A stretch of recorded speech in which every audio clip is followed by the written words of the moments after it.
Cincinnati moves a step closer to the major sale of one of its oldest assets. But not before a lawmaker from our area tried to block it. Local 12's James Pilcher joins us with new information on the proposed $1.6 billion sale of the Cincinnati Southern Railway. James.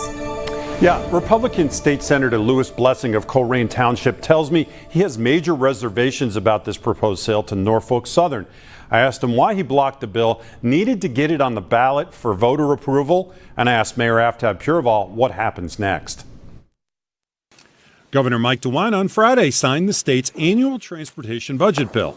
It contains key language changes needed for the city of Cincinnati to ask voters to approve the $1.6 billion sale of the Southern Railway to Norfolk Southern. That's the railroad that suffered the train derailment in East Palestine, Ohio earlier this year.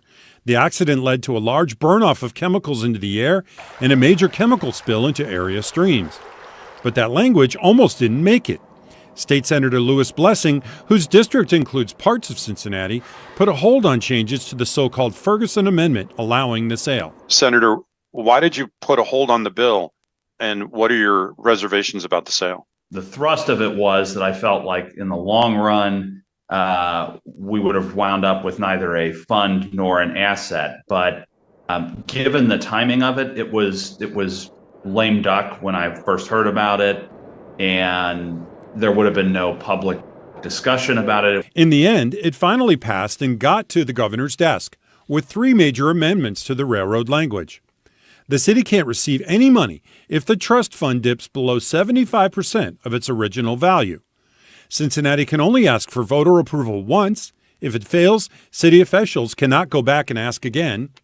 And the ballot language specifically names Norfolk Southern as the buyer.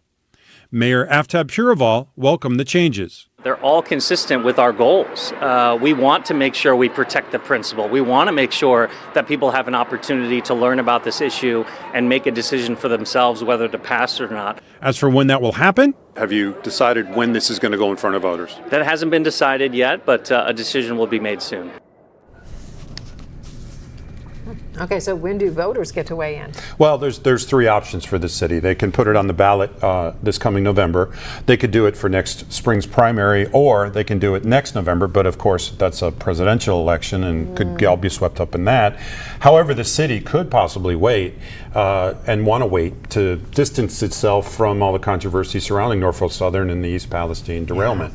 Odd time for all this to be happening. Yeah. All right. How much money does the city expect to see?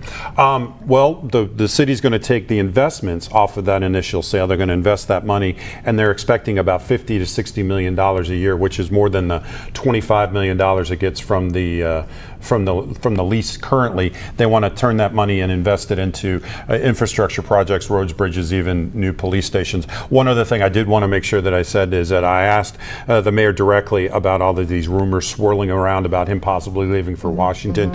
He said he's recommitting, he's committed to Cincinnati. He's actually filing to run for re-election for mayor in 2025. Okay. You know, all this is very confusing to voters, I think, though, too, because at this point they just care about safety. Yeah. You know? Yeah. So, like I said, it's like the Exxon Valdez. Does that name tie it to Norfolk Southern? So that's going to be an interesting political question going forward. All right. Thank you, James. All right. The city of Cincinnati first paid to build the 336-mile rail line to Chattanooga in 1880. It is the only city-owned railroad of its kind in the whole U.S. Norfolk Southern currently runs more than 30 trains a day on the tracks. The lease expires in 2026. The company offered $35 million a year for the next one, which would be renewed for 25 years if the sale does not pass.